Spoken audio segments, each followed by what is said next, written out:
le sel est bel et bien indispensable pour les cocotiers. Abandonnez tout ce que vous avez appris à l'école. Abandonnez tout ce que vous avez appris à l'université. C'est que quand c'est la pratique sur le terrain. Et je vous apprends aujourd'hui que le sel est indispensable aux cocotiers. Parce que ça se pratique déjà en Indonésie. Je vous conseille d'utiliser les cocotiers hybrides. Pourquoi? Parce que les cocotiers hybrides ont meilleur rendement, ont une meilleure précocité. 2 ans et demi à 3 ans pour vite commencer par donner des fleurs, ça pas ricocher des cocos, contre 5 à 7 ans chez les cocotiers traditionnels ou bien les cocotiers standards. Donc, vous voulez faire de l'agriculture rentable, allez vers les cocotiers hybrides. Donc, qu'est-ce qu'on fait les gens? Vous allez constater une petite entaille ici. D'accord? Pour lever la dormance, pour faciliter la germination des noix de coco, qu'est-ce que je fais? Je vais venir avec ma machette ici. Je vais réaliser une entaille. D'accord? Je vais réaliser une entaille. C'est-à-dire une petite blessure vers le bout. Voilà. C'est ce qui se fait. C'est ce qui se fait. Je réalise cette petite blessure-là. Et quand je réalise cette petite blessure, qu'est-ce que je fais? C'est pas compliqué, c'est pas sorcier. Je creuse. Regardez. Approchez-vous ici, je vais le montrer. Approchez la caméra. Quand je creuse, je viens ici. Quand je creuse comme ça, regardez, j'ai déjà fait cette partie-là. Bon, c'est pour vous démontrer. Quand je creuse, je dépose le coco à l'intérieur comme ça et je ferme le cocotier à moitié. Voilà, la noix de coco, pardon.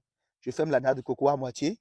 Je vais pailler et puis je vais arroser matin et soir et vous allez constater le résultat. Alors les gens, dès que j'ai le résultat, si je fais bien mon travail, 8 mois après, je dois avoir des cocotiers comme ça, des plantules de coco qui sont prêts pour aller au champ, quoi. Maintenant, les plantules de coco pour aller au champ, qu'est-ce qu'il faut faire? Il faut les planter, non? C'est ça, non? On va les planter. Donc, je vais creuser pour les planter.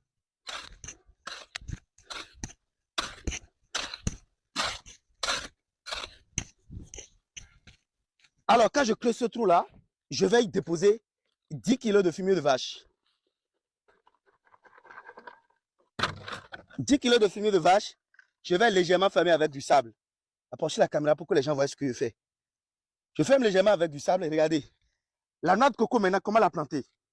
Il ne faut jamais remplir le sable jusqu'à ce niveau. Vous allez tout perdre, ça ne va pas pousser, ça va mourir. Ça va jaunir et mourir. Je creuse légèrement comme ça et je plonge ma noix comme ça là-dedans. Quand je la plonge, je vais déposer du sable jusqu'au collet de la noix. Le collet, c'est cette partie-là. Cette partie qui est collée à la boue de coco. Quand je fais ça, j'appuie avec ma botte.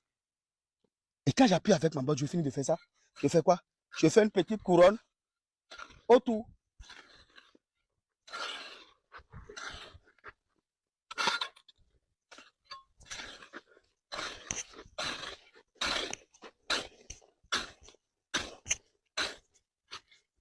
Voilà.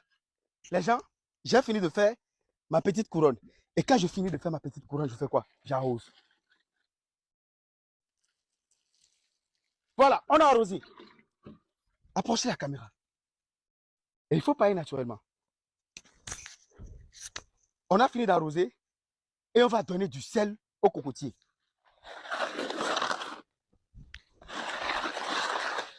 Alors, pour ceux qui ne savent pas, le sel est bel et bien indispensable pour les cocotiers. Abandonnez tout ce que vous avez appris à l'école. Abandonnez tout ce que vous avez appris à l'université. C'est que quand c'est la pratique sur le terrain. Et je vous apprends aujourd'hui que le sel est indispensable aux cocotiers. Parce que ça se pratique déjà en Indonésie.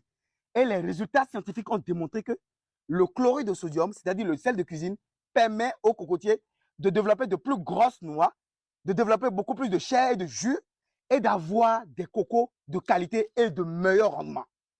Alors, comment les Indonésiens nous ont appris à amender ou bien apporter du sel au cocotier? Déjà, il faut nettoyer les aisselles. Filmez ce cocotier-là.